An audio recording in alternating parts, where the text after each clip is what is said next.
Alrighty guys, welcome back to Star Wars Review.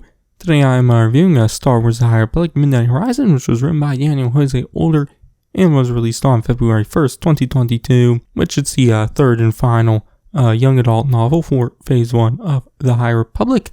The novel was like 60-some chapters, I believe, and it was split up into 5 parts. I really liked parts 4 and 5, but parts 1, 2, and 3, I just felt were kind of just alright. They did feel a lot like the High Republic Adventures comic series, which Older also writes, which, I've enjoyed that series, but it hasn't been my, absolute favorite High Republic story. But, I've, like I said, still enjoyed it, which, the first 3 parts, like I said, felt like that, which, is kind of just more fun and not as serious, which, like I said, I thought was alright, and I enjoyed it, but I kind of went into the novel expecting more stuff like the final 2 parts, which started to have a little bit more of a serious tone, and there's some more action, and there's more into the conflict on Corellia, and just started to pick up more, and there's a few moments in those final 2 parts I really enjoyed. Those final 2 parts definitely, made the novel a lot better for me. I ended up enjoying it a lot more.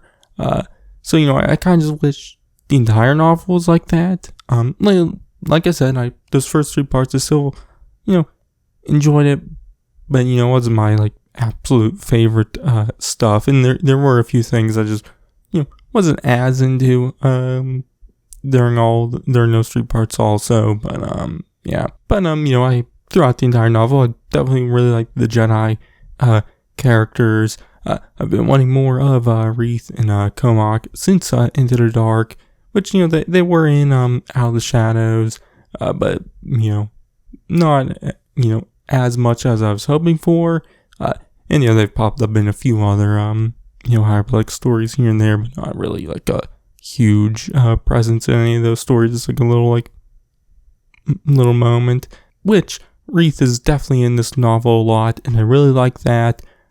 He pretty much spends most of the novel with another Jedi Padawan named Ram Jomaram, and I like their dynamic together. One thing I liked, which I do wish I kind of got more into this, was that they kind of both are dealing with kind of the same issue, but on different ends of the spectrum. We kind of see them early on in the novel talk to each other about it, which is that Reath, thinks he's maybe too emotional, and a Jedi, while Ram, kind of talks about how he doesn't feel any emotion, definitely while in battle, which, I really liked those moments when they're talking about it together, but, I do wish they kind of focused on it a little more, because, like I said, they talk about it, it's stuff we mentioned, but it's never dived, super deep into, just wish there was, more there. But like I said, we got a lot of Reath in this novel, which I enjoyed. But we don't get a whole lot of Comac.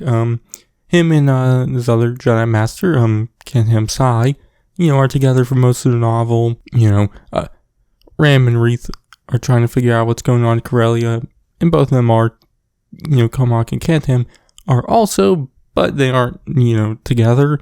The 2 groups are kind of both off trying to figure out, separately, which, we kind of don't really get a whole lot of Comac and Kantam's side of the stuff. Most of the parts of them is of Kantam, telling a story to Comac about how they left the Jedi Order when they were a Padawan, but they then returned when they found this Force-sensitive child who ends up being their own Padawan, Lula Talasola, which I really enjoyed the flashback, and really liked that, and that story kind of pushes Comac towards the decision he makes at the end of the novel, which I really liked that moment at the end, but I just didn't feel like we got enough of Comac in this novel, and even in How the Shadows, to fully kind of get that decision. I just feel like it would have hit harder if we got more of him, so I was kind of disappointed in that. That's one thing going into this novel, because the cover shows him and Wreath together. I was kind of expecting to see their relationship grow more and, just get more of Comac, which just wasn't in this novel that much, which I feel like the ending of the novel would have, like I said, hit harder if we had. But I'm going back to Kantam and Lula also. We don't get a lot of Lula in this novel. Pretty much everything we actually get was also shown in the Hyperbolic Adventures series, which in that series we see Lula and her friend Zine, who does appear a good bit in this novel, but we see Lula, struggling with her friendship with Zine, which, might be more than just a friendship. But the story Kantam tells kind of shows that they had that same exact problem Lula is currently having, which, I really enjoyed that parallel there. But, the ending of the novel kind of seems like they might never get to actually talk about it, because it seems like Lula was aboard Starlight Beacon, and this novel takes place during the Fallen Star, and, they do learn about what happened to it, and it seems like, Lula is maybe dead, because we see Zine, trying to figure out any information on if she's alive, and all she knows is that Lula is missing and presumed dead. Hopefully we learn exactly what happens in the final Hyperbolic Adventures issue, but if not, I guess in Phase 3. Which, I do wish we kind of got more of Lula in this novel, or at least more like new stuff, because like I said, pretty much everything with Lula in this novel was in the Hyperbolic Adventures, which, obviously Zine, like I said, is featured in this novel a good bit more. She's because the events of Hyperbolic Adventures issue 12 kind of happens at the start of the issue, and Zine is with Lula, but kind of see the aftermath of that, and Zine then heads to Corellia to help out all the characters on Corellia, which I will say with Zine, kind of really get anything crazy new with her either, or at least kind of, we get more of her inner thoughts about, Lula and whatnot, but it's really not anything new. And when she's on Corellia, like, I don't know, there wasn't anything crazy new with her, so I do wish you got maybe a little more with her also, kind of, some more, I guess there's more character development, but obviously, like, we got a lot in that 12th issue of Hyperbolic Adventures, and Space is kind of continuing on with that same stuff. So yeah, but they're all on Corellia because there's some like suspected Nile presence in this young woman named her nicknamed Crash, kind of runs this like security bodyguard business, and she's lost some bodyguards, and you kind of think it's the Nile and whatnot, which her and her crew are just kind of all right. A lot of the first 3 parts are of her working with Wreath and Ram to figure stuff out, which was kind of probably one of my biggest problems with the first 3 parts, was I just wasn't into it that much. It felt like it could have been done quicker. Kind of just, I don't know, felt like maybe it went along a little too long, and I just never really cared too much about Crash and her crew. And I kind of, the investigating of what's going on and whatnot, I just wish I was more into it. And I just never really felt like them investigating led them to the Nile. Kind of at the end, or it was like around the end of part 3, beginning of part 4, the Nile kind of just revealed themselves, and they attack Corellia. So I never really felt like they learned anything super crazy when they were investigating. So I do wish we kind of just spent more time with the Nile characters, who there's been teases of in the Hyperbolic Adventures series. The characters Sabathar Krill and this mysterious masked man named the Respiler, which I just wish there's more spent with them, and kind of learning what they're doing and whatnot. They kind of just show up, right before they attack, and even during the attack in the battle and whatnot, really don't get a lot of them. We do learn who the Respiler is. I forget the name of the what his actual name is, but I think it's just some like had some political power on Corellia. I think his title was like something of finance or something like that, and I think he was basically leading like the police on Corellia, the police department, and so that's how kind of I guess maybe was using the police department or whatever. But just wish there was more spent with the Nile in this, because at least with Respryler, he just dies in the novel. It's alluded to that Sabatak Krill also dies.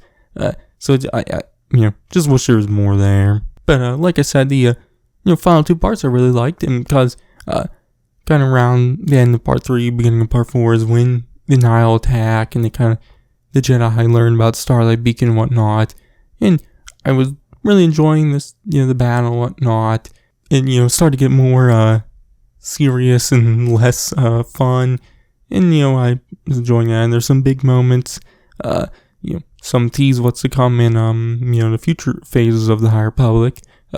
Probably the biggest moment was we see Yoda appear again, and he kind of saves the day, which was really cool. I really enjoyed that.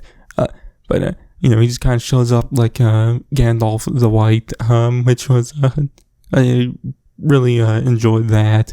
But Yoda had went missing at the end of the first arc of the High Republic Adventures series, and we just haven't seen him in the High Republic since.